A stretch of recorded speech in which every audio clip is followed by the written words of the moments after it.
ভাইয়াও চলে আসবে মা, তুমি পাভেলকে নিয়ে তাড়াতাড়ি চলে এসো। ডাক্তার এখনো জ্ঞান না ফিরলে কিছু বলতে পারছে না, আর জ্ঞান ফিরলে চলে এসো।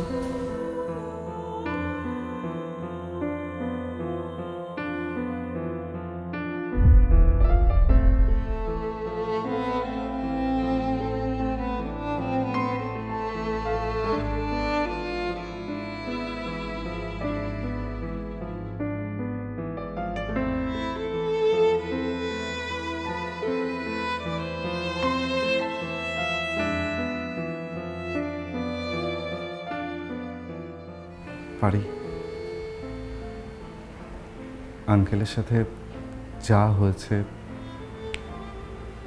তা সবকিছুরই দায় আমার। দোষ স্বীকার করে নিলে যদি সব দায় মিটে যেত, তাহলে পৃথিবীতে এত অনর্থ হতো না। আমার বাবারও তো দায় আছে। তিনি মানুষ ভেবে নিজের মেয়ের বিয়ের সম্বন্ধ এমন ভুল জায়গায় নিয়ে যাবেনই বা কেন? তবে দায়ের কথা যদি বলতেই হয়, সে দায় সব থেকে বেশি আমার।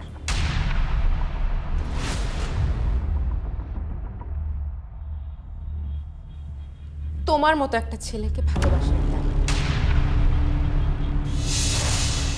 ভালোবাসা যে কখনো পাপ হতে পারে, তোমাকে ভালো না বাসলে আমি কোনো দিন জানতাম না। পারি, তুমি জানো না, আসলে আমি তো বাবার যদি কিছু হয়ে যায়।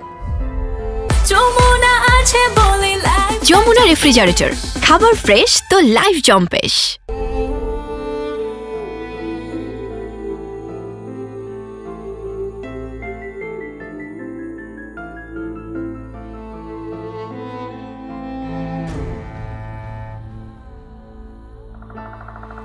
আমি কোনো দিন নিজেকে ক্ষমা করতে পারবো না,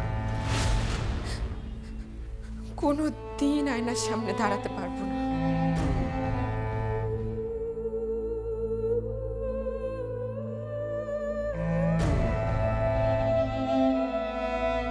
পারি, অন্যের দোষ নিজের ঘাড়ে নিও না। আমি জানি, তুমিও জানো, আমরা আসলে এই সিচুয়েশনে আটকা পড়েছি।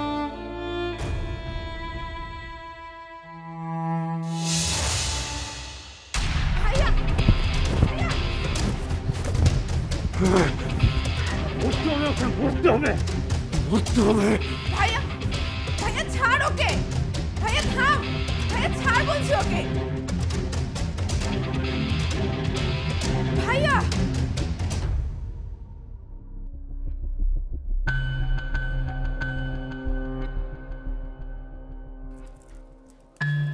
ওই লোকটার এত সাহস হয় কি করে?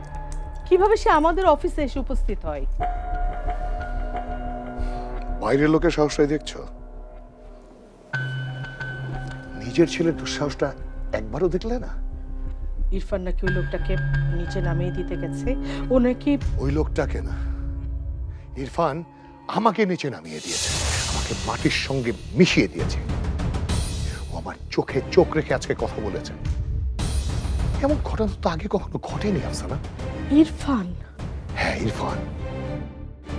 ও আমাকে কথা শোনাতেও ছাড়েনি। এত সাহস ও পেল কোত্থেকে? থাক না, থাক, তুমি কিছু বলো না। আমি বলবো যা বলার। ও কখনো তোমার সাথে আর এমনটা করবে না।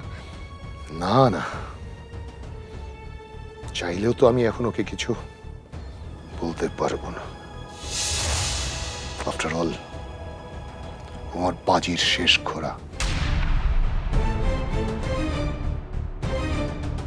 শোনো,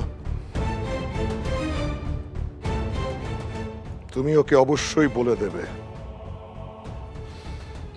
ও যেন ভুলেও কখনো ওসমান আলী খানকে দুর্বল মনে না করে।